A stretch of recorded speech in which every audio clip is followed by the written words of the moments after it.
friends, welcome back to Naga Cooking Series. இன்னைக்கு நம்ம milk burfi செய்ய போறோம். எப்படி செய்யறதுன்னு வாங்க பார்க்கலாம்.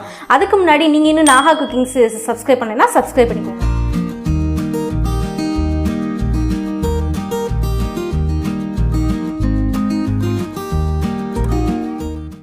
இப்போ நான் milk burfi செய்யறதுக்கு ஒரு mixing bowl எடுத்துர்க்கேன்.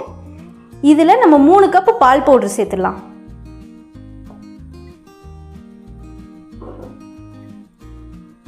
இது மொத்தம் 200 கிராம் இருக்கு. 3/4 கப் சர்க்கரையை பவுடர் பண்ணி வச்சிருக்கேன். இது 100 கிராம் இருக்கு. இது கூட சேர்த்துடலாம். 3/4 கப் பால் எடுத்துர்க்கேன். இது வந்து 150 மில்லி. இதோட சேர்த்துடலாம்.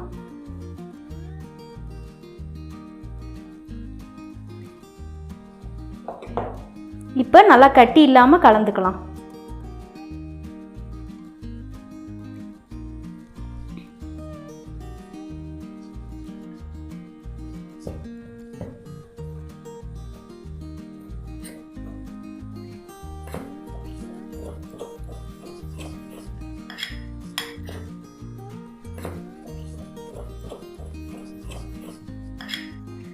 நல்லா மிக்ஸ் பண்ணியாச்சு. இப்போ இந்த கன்சிஸ்டன்சி வந்துடுச்சு.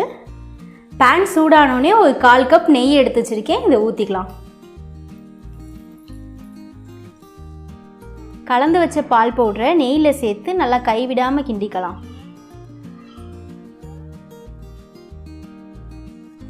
கட்டி சேர்ந்துச்சுன்னா ஸ்பேச்சுலா வச்சு நல்லா ப்ரெஸ் பண்ணி கட்டி சேராமல் கலந்துக்கலாம்.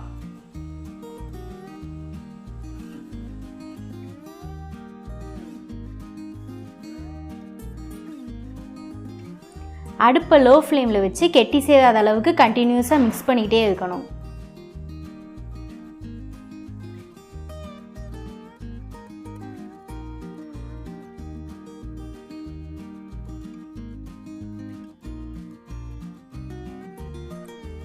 ஒரு 5 நிமிஷம் கைவிடாமல் கிண்ணதுக்கப்புறம் திக்காயிடும். இந்த டைமில் நம்ம ஸ்டவ்வை ஆஃப் பண்ணிடலாம். இப்போது ஒரு மோல்டில் நான் நெய் தடவி வச்சுருக்கேன். நம்ம செஞ்ச மில்க் பர்ஃபியை மோல்டில் மாற்றிடலாம்.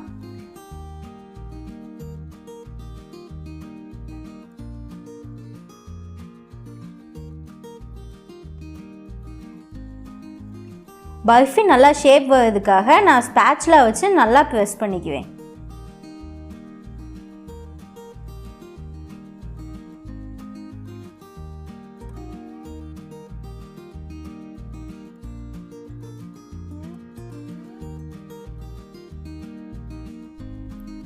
கட் பண்ணி வச்ச பாதாம் பிஸ்டாச்சியோவை நம்ம பர்ஃபி மேலே தூவி விட்டு ஸ்பேச்சுலா வச்சு நல்லா ப்ரெஸ் பண்ணிடலாம். அப்போ தான் பர்ஃபி நல்லா செட் ஆகும். இப்போது இந்த பர்ஃபி செட் ஆக 2 மணி நேரம் ஆகும்.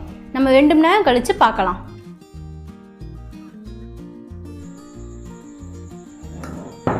இப்போ நம்ம மோல்டுலேருந்து வெளியே எடுத்துடலாம்.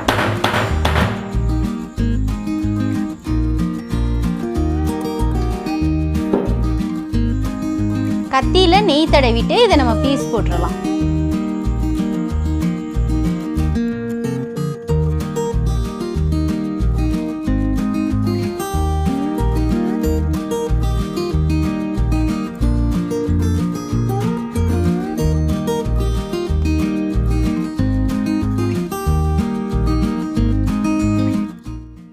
இதே மாதிரி மில்க் பர்ஃபி நீங்களும் உங்கள் வீட்டில் ட்ரை பண்ணி பாருங்க. என்னோட வீடியோ உங்களுக்கு பிடிச்சிருச்சுன்னா நாகா குக்கிங் சீரிஸ்க்கு சப்ஸ்கிரைப் பண்ணுங்கள். தேங்க்ஸ் ஃபார் வாட்சிங்.